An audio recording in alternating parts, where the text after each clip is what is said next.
금요일 아침입니다. 오늘도 하나님께서 우리에게 새로운 하루를 허락하셨는데요. 오늘은 빗소금의 생일자가 있습니다. 이범순 성도님의 아들 이형서의 생일인데요. 형서를 오랫동안 못 보고 있는데 오늘 하루 행복하게 생일을 보내기를 주님의 이름으로 축복합니다. 오늘 함께 나눌 말씀은 시편 119편 17절부터 32절 말씀입니다. 주의 종을 후대하여 살게 하소서. 그리하시면 주의 말씀을 지키리이다. 내 눈을 열어서 주의 율법에서 놀라운 것을 보게 하소서. 나는 땅에서 나그네가 되었사오니 주의 계명들을 내게 숨기지 마소서. 주의 규례들을 항상 사모함으로 내 마음이 상하나이다. 교만하여 저주를 받으며 주의 계명들에서 떠나는 자들을 주께서 꾸짖으셨나이다. 내가 주의 교훈들을 지켰사오니 비방과 멸시를 내게서 떠나게 하소서. 고관들도 앉아서 나를 비방하였사오나 주의 종은 주의 율례들을 작은 소리로 읊조렸나이다. 주의 증거들은 나의 즐거움이요 나의 충고자니이다. 내 영혼이 진토에 붙었사오니 주의 말씀대로 나를 살아나게 하소서. 내가 나의 행위를 아뢰매 주께서 내게 응답하셨사오니 주의 율례들을 내게 가르치소서. 나에게 주의 법도들의 길을 깨닫게 하여 주소서. 그리하시면 내가 주의 기이한 일들을 작은 소리로 읊조리이다. 나의 영혼이 눌림으로 말미암아 녹사오니 주의 말씀대로 나를 세우소서. 거짓 행위를 내게서 떠나게 하시고 주의 법을 내게 은혜로이 베푸소서. 내가 성실한 길을 택하고 주의 규례들을 내 앞에 두었나이다. 내가 주의 증거들에 매달렸사오니 여호와여 내가 수치를 당하지 말게 하소서. 주께서 내 마음을 넓히시면 내가 주의 계명들의 길로 달려가리이다. 아멘. 시편 119편은 각 연이 8절씩 구성되어 있다라고 어제 함께 말씀드렸죠.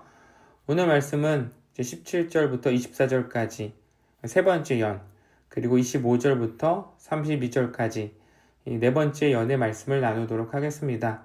17절 말씀의 첫 단어는 후대하다입니다. 후대하다의 뜻은 베풀다, 분배하다라는 뜻이고요. 시인은 하나님께 자신을 살려달라고 요청하면서 후대해 주실 것을 간구합니다.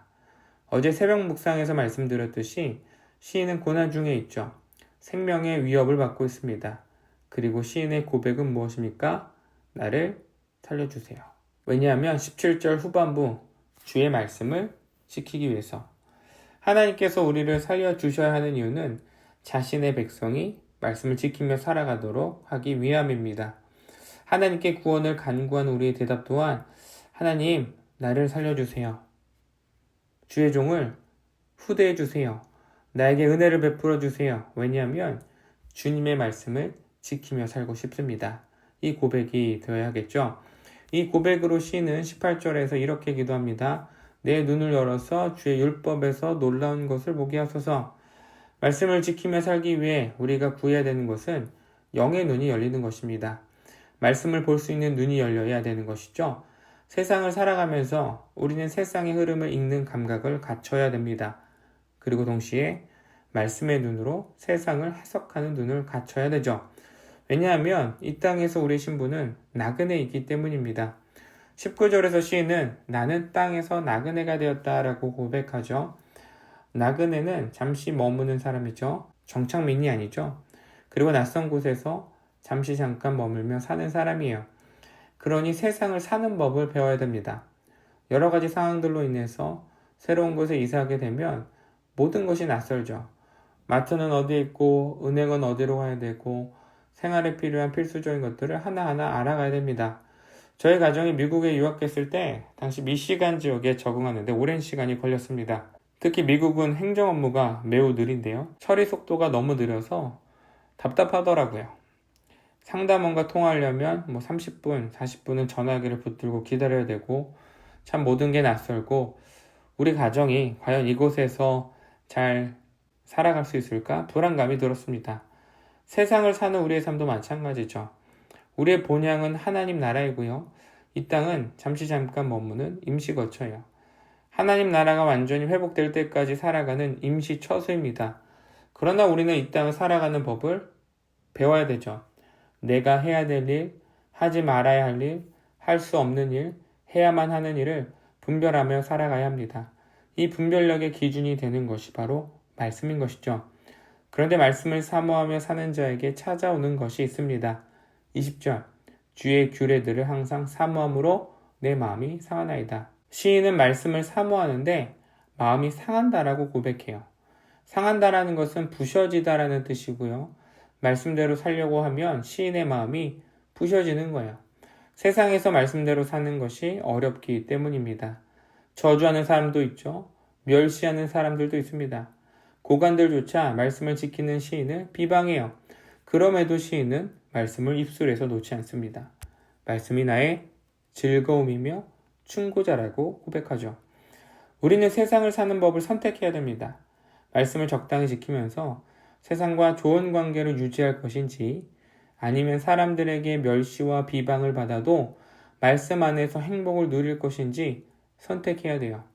그런데 말씀을 지키는 삶은 어렵습니다. 자, 25절. 자, 사연이 시작되면서 시인은 내 영혼이 진토에 붙었다라고 고백하죠. 진토는 무덤이고요. 영혼이 무덤에 붙었다라는 것은 죽을 만큼 힘들다라는 것입니다. 28절에 보면 시인은 영혼이 눌려요. 마치 촛농처럼 녹아가는 것이죠. 사실 삶의 고난이 찾아오면 말씀에서 멀어지죠. 하나님을 찾기보단 원망이 먼저 들고요. 기도하기보단 기도의 불이 식어갑니다. 고난에 갇혀 하나님의 말씀을 볼 여력조차 사라지는 것이죠. 그런데 오늘 시인은 31절 내가 주의 증거들에 매달렸사오니 여호와여 내가 수치로 당하지 말게 하소서. 영혼이 무덤에 달라붙어 있는 최악의 상황일지라도 내가 주의 증거들에 매달렸사오니. 우리는 고난을 해석하고 고난을 이겨내고 고난에 담긴 하나님의 뜻을 발견하기 위해 말씀에 매달려야 됩니다. 그러기 위해서 오늘 마지막 절 32절이죠. 주께서 내 마음을 넓히시면 내가 주의 계명들의 길로 달려가리이다. 마음을 넓힌다는 것은 큰 깨달음을 얻는 것이고요. 깨달음을 얻기 위해서 우리는 말씀을 배워야 돼요. 배우면서 말씀의 길로 달려가는 것이죠. 말씀을 배우지 않고서는 말씀의 길로 걸어갈 수 없기 때문입니다. 시인은 절망 가운데 있습니다. 몸과 영혼이 모두 지칠 대로 지쳐 있었어요. 그런데 오늘 시인의 결론은 주님, 내가 말씀의 길로 달려가겠습니다. 말씀의 길을 포기하는 것이 아니라 그 길로 내가 달려가겠습니다. 이것이 우리의 고백이 되기를 소망합니다. 한 주를 마무리하면서 피로가 쌓이고 또 지친 한 주였다면 그럼에도 내가 주님 말씀을 붙들며 말씀 안에서 살아가겠습니다. 이것이 우리 빗소금 성도님들의 고백이 되기를 주님의 이름으로 축복합니다. 기도하겠습니다. 하나님 감사합니다. 오늘 시인의 고백을 통하여서 고난 중에도 고통 속에도 몸이 녹고 영혼이 녹는 그런 아픔 속에서도 주의 말씀을 붙드는 시인의 고백을 살펴보았습니다. 하나님, 세상을 살아가면서 내 영혼이 진토에 붙어 있을지라도 그만큼 힘이 들지라도 하나님께 붙들린 자가 되길 원합니다. 그 길을 위해서 말씀을 붙들고 말씀의 길 위에 서고 말씀을 따라가는 우리 모든 빗소금 성도님들의 삶이 되게 하여 주시옵소서. 한 주를 살아가면서 세상에서 지친 우리 빗소금 성도님들을 위로합니다. 그리고 축복합니다. 하나님 안에 거하기 위해서 한 주간 분투한 우리 성도님들에게 힘을 주시고 오늘 하루를 살아갈 힘과 용기 또한 허락하여 주시옵소서. 감사드리며 예수님의 이름으로 기도드렸습니다. 아멘.